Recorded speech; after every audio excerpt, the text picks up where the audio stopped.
Во изминатиот период во Министерството за внатрешни работи од страна на граѓаните пријавени се повеќе кривични дела измама кои се извршени врз повозрасни лица.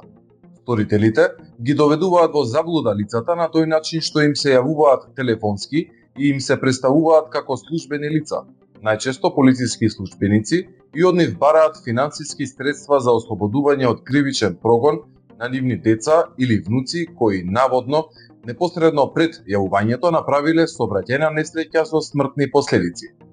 Измамниците ги контактираат жртвите најчесто на фиксен телефон, но има случаи каде што се контактираат и преку мобилен телефон со скриен број, а за да бидат поуверливи, во позадина се слуша глас кој бара помош.